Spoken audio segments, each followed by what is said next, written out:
തെക്കൻ ഗാസയിൽ ഹമാസുമായുള്ള പോരാട്ടത്തിൽ ഇസ്രായേലി സൈനികൻ കൊല്ലപ്പെട്ടു. റിസർവ് സൈനികനായ എബ്രഹാം അസ്ലെയാണ് ഏറ്റുമുട്ടലിൽ മരിച്ചതെന്ന് ഇസ്രായേൽ പ്രതിരോധ സേന അറിയിച്ചു. സദേൺ കമാൻഡിന്റെ കോമ്പാറ്റ് എഞ്ചിനീയറിംഗ് യൂണിറ്റിലെ ഹെവി എഞ്ചിനീയറിംഗ് ഓപ്പറേറ്ററായിരുന്നു അസുലെ. സൈനികനെ ജീവനോടെ പിടിച്ചുകൊണ്ടുപോകാനുള്ള ഹമാസിന്റെ ശ്രമത്തിനിടയിലുണ്ടായ വെടിവെപ്പിലാണ് അദ്ദേഹം കൊല്ലപ്പെട്ടതെന്ന് IDF വ്യക്തമാക്കി. അസുലയുടെ മൃതദേഹം കൈവശപ്പെടുത്തി രക്ഷപ്പെടാൻ ഹമാസ് ശ്രമിച്ചെങ്കിലും മറ്റ് ഇസ്രായേലി സൈനികർ തിരിച്ചടിച്ച് ആശ്രമം പരാജയപ്പെടുത്തിയെന്നും IDF വാർത്താക്കുറിപ്പിൽ കുറിച്ചു. വെടിനിർത്തൽ ചർച്ചകൾ പ്രതിസന്ധിയിലാണ്. ഗാസയിൽ 1-2 ആഴ്ചയ്ക്കുള്ളിൽ വെടിനിർത്തൽ ഉണ്ടാകുമെന്ന് മുതിർന്ന ഇസ്രായേലി ഉദ്യോഗസ്ഥൻ പറഞ്ഞതായി ടൈംസ് ഓഫ് ഇസ്രായേൽ റിപ്പോർട്ട് ചെയ്തിരുന്നു. ബന്ദികളെ മോചിപ്പിക്കാനുള്ള കരാറും ഉണ്ടാക്കിയേക്കാമെന്നും അദ്ദേഹം സൂചിപ്പിച്ചു. ഇസ്രായേൽ പ്രധാനമന്ത്രി ബെഞ്ചമിൻ നെതന്യാഹു അത്തരമൊരു ഉറപ്പ് നൽകാത്തതാണ് വെടിനിർത്തൽ കരാർ നീണ്ടുപോകാൻ പ്രധാന കാരണം.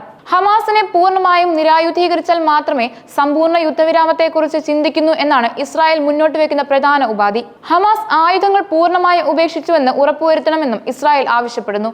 എന്നാൽ ഈ നിബന്ധനകൾ ഹമാസ് അംഗീകരിക്കാൻ തയ്യാറാകാത്ത പക്ഷം സൈനിക നടപടികളുമായി മുന്നോട്ടു പോകുമെന്ന് പേര് വെളിപ്പെടുത്താത്ത ഇസ്രായേൽ ഉദ്യോഗസ്ഥൻ വ്യക്തമാക്കി.